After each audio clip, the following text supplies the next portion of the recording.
भाई काय सांगाल?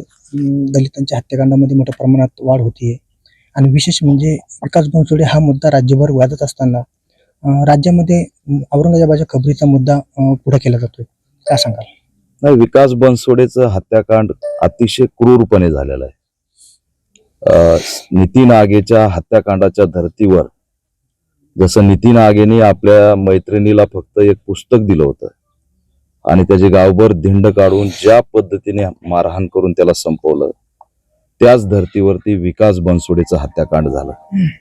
सुनियोजित कट करण्यात आला, त्याला फोन करून बोलवण्यात आलं आणि त्यानंतर त्याला बेदम मारहाण झाली. मारहाणीमध्ये म्हणजे त्याच्यात विविध प्रकारचे हत्यार वापरण्यात आले.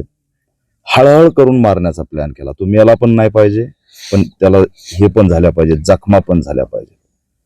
त्याच्यामुळे आता जो पोस्टमॉर्टम रिपोर्ट आला तर तो शॉकिंग, म्हणजे मारहाणीच्या ज्या रक्त साकाळलं शरीरामध्ये त्याच्यामुळे त्याचा मृत्यू झाल्याचा पोस्टमॉर्टम रिपोर्ट आलाय. त्याच्यामुळे हे हत्याकांड खूप गंभीर आहे, मानवतेला काळिंबा फासणारा हत्याकांड आहे आणि दलितांच्या अत्याचारामध्ये या ठिकाणी कसल्याही प्रकारे कमी होत नाही. गृह विभाग त्याबद्दल दखल घेत नाही.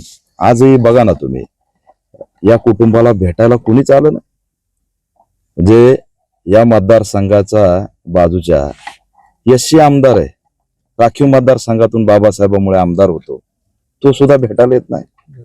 या मतदारसंघाचा आमदार हा माजी केंद्रीय मंत्र्याचा मुलगा आहे, तो सुद्धा भेटायला येत नाही.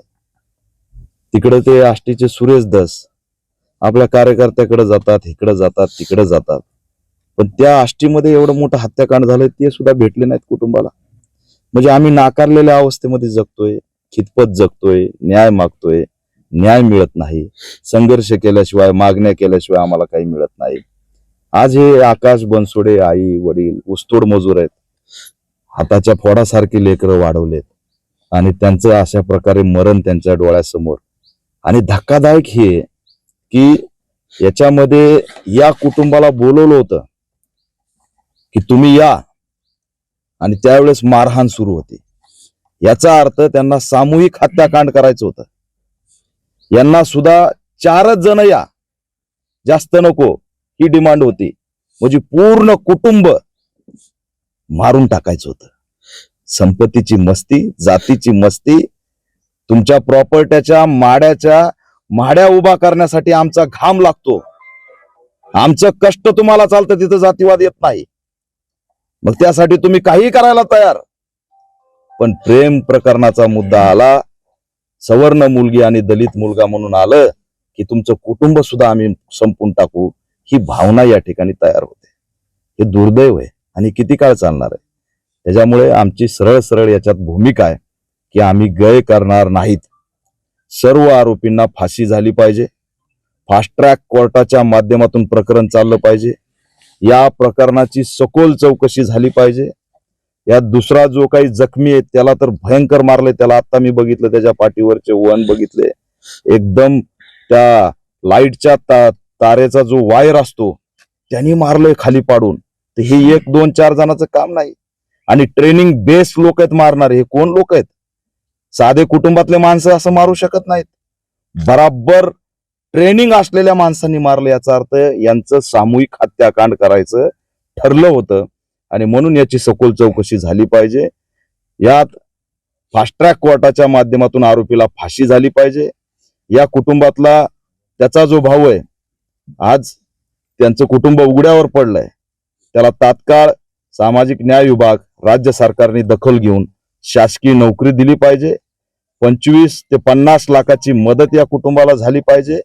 ज्या पद्धतीने संतोष देशमुखला न्याय देण्यासाठी जी भूमिका सरकारने घेतली, त्याच धर्तीवरती आमच्या विकास बनसोडेला सुद्धा न्याय देण्याची या ठिकाणी भूमिका घ्यावी आणि गृहमंत्र्यांनी, राज्य सरकारने या ठिकाणी दखल घेऊन या कुटुंबाला मदत करावी. राज्यामध्ये दलित असुरक्षित आहेत, भयभीत आहेत आणि ते आता मनुवाद्यांच्या, जातीवाद्याच्या रडारवरती अशी स्थिती आहे.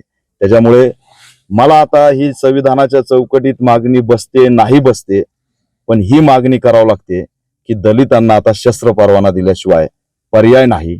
त्यांच्या जीवाचं रक्षण कोण करील हे असणार आता आम्हाला पुढचा पर्याय याच्यावर शोधावा लागेल. या घटनेचा मी निषेध करतो आणि मोठी मागणी करतोय की आरोपीची संपत्ती सुद्धा या ठिकाणी जप्त झाली पाहिजे.